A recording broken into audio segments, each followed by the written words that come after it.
Two very good matches, a lot of filler, and some mini concerts that nobody fucking asked for. 2002 in WWE was very strange. I'm John Ritten with the retro review of WrestleMania 18, the return to the Toronto Skydome. 68,000 some odd people they announced, or 67,000, or 93,000, like that bullshit number for Mania 3. But WWE never inflates their numbers. But anyway, I digress. The year before was WrestleMania 17, arguably the best WrestleMania of all time, and the year after this was WrestleMania 19, one of the best WrestleManias ever in my personal opinion. 18 has not aged all that well, except for a couple matches like Flair vs. Taker and Rock vs. Hogan.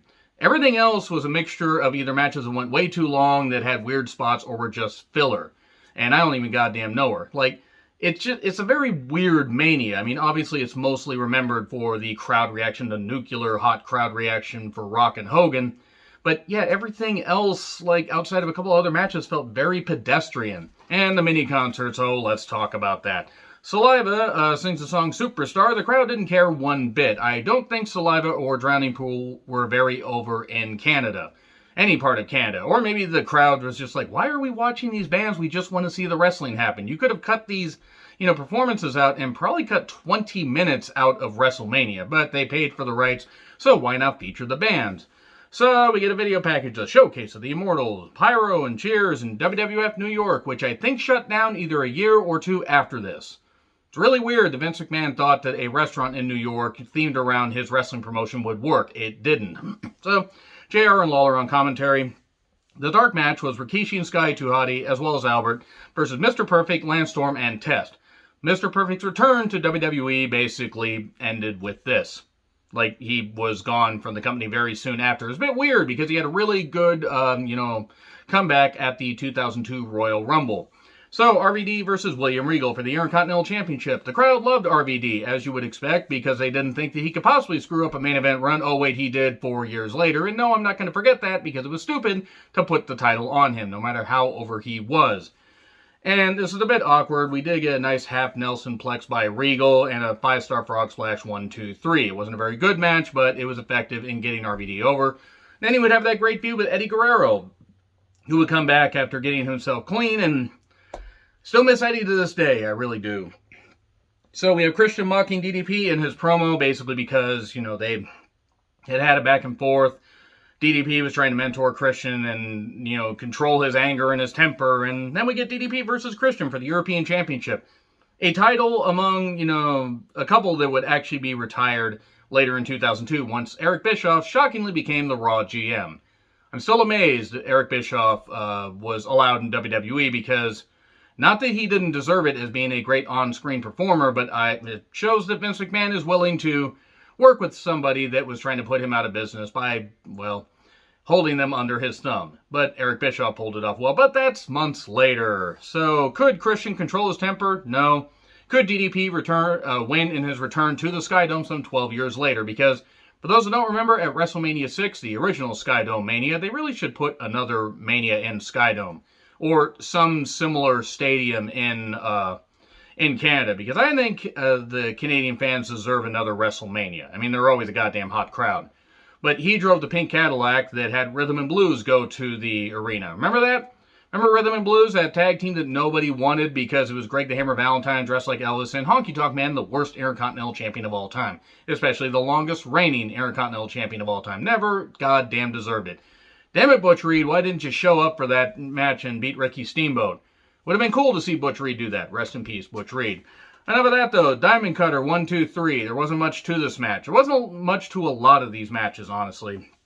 He says, well, you lost in front of like 68,000 people and zillions of people watching at home, but you didn't lose your temper, and that's not a bad thing. That's a good thing. And then Christian loses his temper because, haha, comedy. And DDP leaves through the crowd. Unfortunately, this would be the high watermark of DDP's run in WWE because he would suffer some kind of neck injury. I don't remember if it was totally a broken neck, but it was some kind of neck injury, and he didn't want to do the fusion surgery or some kind of surgery, so he got some kind of treatment for it, but basically retired from wrestling, full-time wrestling. Would show up in TNA for a little bit in late 2004, early 2005, and then would make sporadic appearances, including finally going into the Hall of Fame months, or, even years after he should have. But Rock promo, quite a few boos. He mocks Coach. Good, because Coach deserved to be mocked. Maven versus Goldust for the hardcore title. This is a good idea in theory, is what I wanted to say, but it really wasn't, because Maven was not ready. Now, it was cool that he eliminated The Undertaker at the 2002 Royal Rumble, and then got his brains beaten in, because, of course, Undertaker would target, a man that wasn't white. And yeah, I'm going to pick on Undertaker a little bit later. But we got a gold trash can, we got a botched drop kick. This was not good. I'm not upset that either of these guys got a Mania payoff, but it was just really awkward. Maven was very green. Spike runs down, covers for 3, and runs off with the title. And this becomes a recurring theme throughout the entire night with the Hardcore Championship. It kind of reminded me sort of the 24/7 Championship, except people were actually watching in droves back then in WWE, as opposed to now, where they've even run some of the hardcore fans off. Not me, because I'm going to keep reviewing it, so you guys don't have to watch it. Or you can watch it and just see how much I mock it. Then Drowning Pool does a mini concert and video package on Triple H and Jericho, because the first one went so well with Saliva, they decided to double down with Drowning Pool. I think they were on their second lead singer at this point, because their first lead singer unfortunately did pass away sometime before. I might be mixing up my timelines, but I believe he did pass away before this. So, he does say, the lead singer says, "I can't hear you," and then the performance stops. Like, he's like, "Yeah, I can't hear you, crowd," and then the performance stops. Well, they're not going to cheer anymore. The performance is done. It also wasn't very good, because this kind of music is good studio music, or, for smaller venues, but not for 68,000 some odd people. Not for a big stadium like this. So, Crash Holly and Spike Dudley are fighting backstage. Al Snow crashes a golf cart into a bunch of boxes. Al Snow not understanding how to drive a golf cart properly was the most believable thing on this pay-per-view. A guy that honestly was lucky to get where he was in wrestling, because outside of being a good wrestler, he was a shit gimmick. And apparently isn't a very good person to a lot of the, people that are currently trying to get into wrestling or are in wrestling. He didn't treat them very well. Maybe you should go to bed, old man. So, Hurricane swings into action and wins the title. Because why not? So, Kurt Angle takes a shot at the Canadian figure skating team, winning gold medals. This was back, I think, when the Russian judge was paid off. Or the French judge, I don't actually remember. But she gave it to either the French team or the Russian team. I'm actually trying to remember, because it was a while ago. I do remember the Canadian team being the better performers, and they should have won, and they got it by basically complaining and winning. To be fair, though, when you have that kind of, shit happening in the Olympics, people should be able to get their stuff back. They should be able to win the medals that they rightfully won. But the Olympics have never been corrupt before or since then. About that. Kane versus Kurt Angle. Well, boy, this is a downgrade for both guys compared to what they did at, the Mania before, when Kane was in that terrific triple threat hardcore match at WrestleMania 17, the best WrestleMania of all time. And Kurt Angle faced off against renowned murderer Chris Benoit, who should never go in the WWE Hall of Fame, and fuck it if you believe that. You can like his career if you want, but seriously, the man murdered his family. Jimmy Snuka's in the Hall of Fame, and he murdered his girlfriend. And yeah, okay, Scott Hall, did what he did. And yeah, he should have been charged with that and all that. But guess what? Chris Benoit did what he did, so he should not be in the Hall of Fame. I mean, it's a slippery slope, but Benoit should not be in the Hall of Fame. Debate in the comments if you want. So, the botch at the end, it was added, and Kurt rolls up Kane 1, 2, 3. It was not very good. Hurricane then hides behind a wall, gets a broom. Because he's got a broom, he's going to beat somebody. And the broom's got a handle, because the Godfather's hose show up. The Godfather returned at the Royal Rumble after being, the good father as part of Right to Censor. And actually lost in a six-man tag, I believe, at WrestleMania 17. And then they kind of did away with Right to Censor. So, okay, the Godfather's back. And by this point, he didn't really have much of a run in the Rumble. I think he had like a minute. And then he was here just being a comedy act. Because he'd been wrestling for a while and they didn't really have a place for him because people had moved on from the Godfather hose gimmick. The Ho Train! So, Godfather's hose undressed. One talks about her chest size because women, am I right, lads? And the handle rises because dick jokes. Because women are objectified in WWE. And they scream and he's chased off. I don't know what the point of this was. There was a lot of padding on this show. Undertaker versus Ric Flair, no DQ match, and guess what? Vastly underappreciated, maybe the most underappreciated WrestleMania match of all time. I love this match. Yes, Flair gets the shit beat out of him for, I'd say, 70% of the goddamn match. I mean, he gets bloodied, pretends to be shocked that Flair bladed during a goddamn match. And, oh, what was Ric Flair supposed to do? Let his family be exposed? Oh, you know that's illegal when your family's exposed? Yeah, Lawler, you know when it's bad when, you expose other people's families to bad shit that you did, like in 1993, you goddamn piece of shit. Lawler's not a very good person. He's really fucking not. Superplex, that was a pretty cool superplex spot, like really high, like Undertaker, big guy. And, I don't know, he probably was happy that Maven lost the Hardcore Championship, because anytime a minority loses, Mr. All Blue Lives Matter, fucker like Taker, would prefer to, see that happen. Yeah, I'm still not going to forgive Undertaker for being like that, because guess what? You can have different beliefs, but when they're toxic, I'm going to call it out. And I don't care if people want to run off. You get upset, too bad. My show, and I'm going to say what I want, because I'm a fan. I've been a fan for 35 fucking years, and counting. Going to be a wrestling fan until the day I go. And I'm going to call people out when they're goddamn stupid, and when they hang on too long. Because Undertaker should have retired years before, and he didn't. But this was a pretty damn good match, and I like Biker Taker. Shocking. The chops were laid in, and then Flair pulls out the pipe and slams his lengthy pipe into Undertaker's face, and then Arn, hit a spinebuster to a huge pop. That was great. And then Arn got laid out, chair action. A chair got laid in, but then, oh no, he got booed in his face. The last ride botch, because Flair probably didn't want his back to take that, because he had the plane wreck that wrecked his back. And then Tombstone 1, 2, 3. Taker punches the ref. He is 10-0 at Mania. In retrospect, they should have only broke the streak for Roman, because Brock really didn't need it, even though I didn't want to see Roman break it. In hindsight, they should have done that. Booker T versus Edge. They are fighting over shampoo. Fake Japanese shampoo commercial. Booker T also did a promo before talking about Einstein's theory on relatives. Because they wanted to make black people dumb. Vince McMahon would never do that. Nor would he have Booker T lose at the following WrestleMania during a racist storyline. Oh, he did. Maybe I should retro review Mania 19 if I haven't already. I'm actually trying to remember if I have. I've ranted about the match before. Maybe I should rant about it again. So, Spear for 2, Execution for 3. Quick, to the Huracycle. And then Molly Holly pulls a frying pan out from nowhere.